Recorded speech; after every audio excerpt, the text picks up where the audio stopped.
My name is Ariel. I am a 15-year fitness professional, personal trainer, group fitness instructor, and almost 4 years ago, I was diagnosed with stage 4 appendix cancer that had metastasized all over the surface of my abdominal organs.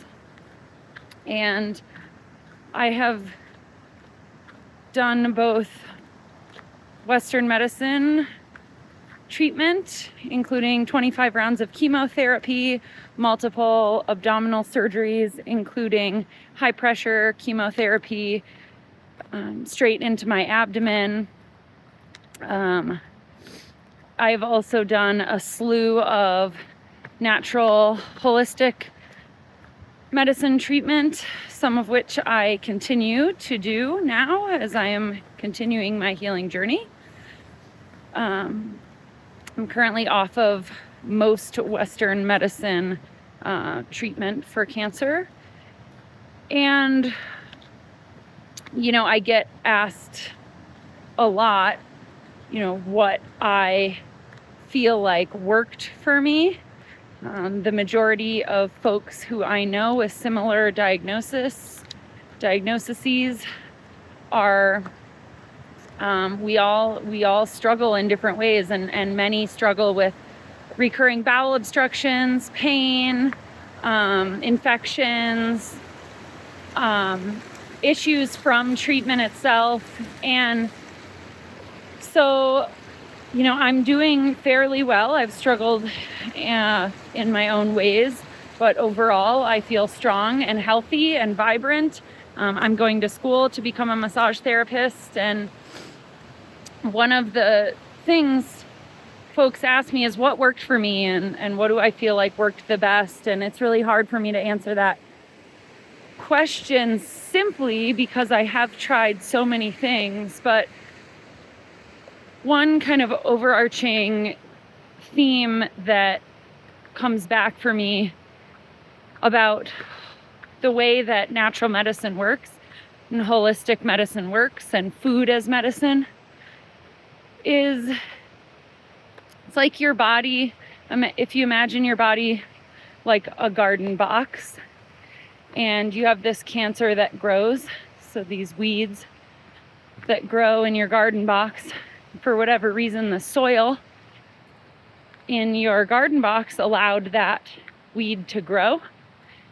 And when we blast our bodies with chemotherapy and poison, it's like spraying Roundup directly onto the weeds, which in turn poisons the rest of the soil.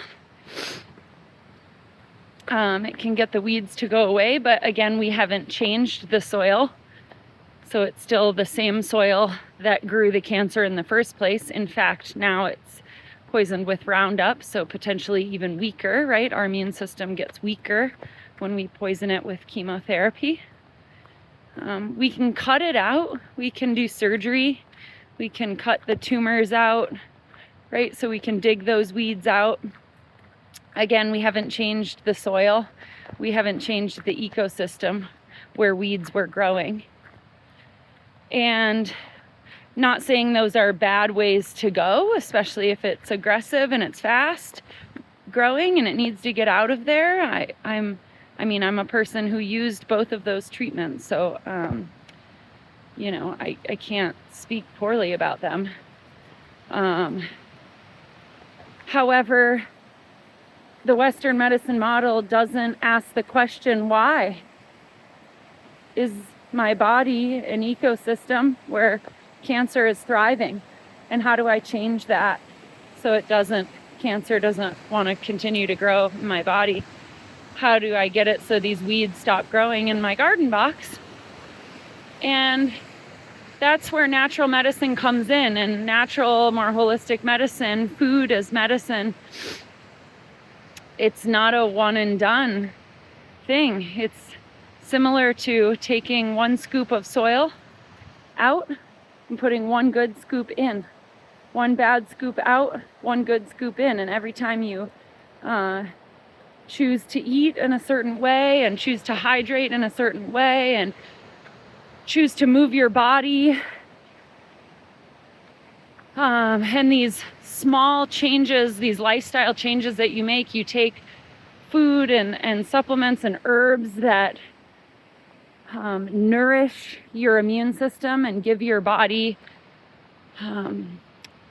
what it's maybe lacking, or helping pick up on somewhere where you're deficient in some vitamin or mineral, and removing the harmful inputs that we're putting in, whether it's things we're ingesting, things we're putting on our skin, things we're putting into our mind, all of the things that we ingest and intake. Changing all of those, or the majority of those, to a healing, helpful intake slowly over time. It's like one scoop in, one scoop out. And over time, you'll find that you have this new garden box full of healthy, rich soil that's different than the garden box before, where hopefully cancer can no longer live. It's easy for me to talk about now that I'm on the other side, but when I was in it, it was hard to know what the best path forward was, especially as a single mom and to a young toddler. He was an almost toddler at the time. That is really hard to go against what your Western medicine doctors tell you, and I wasn't in a place where I was willing to do that. So I think there's a place where both medicine philosophies can overlap, and where they can both support each other. And the main thing to remember is that you are the only one living in your body, and therefore you know what's best.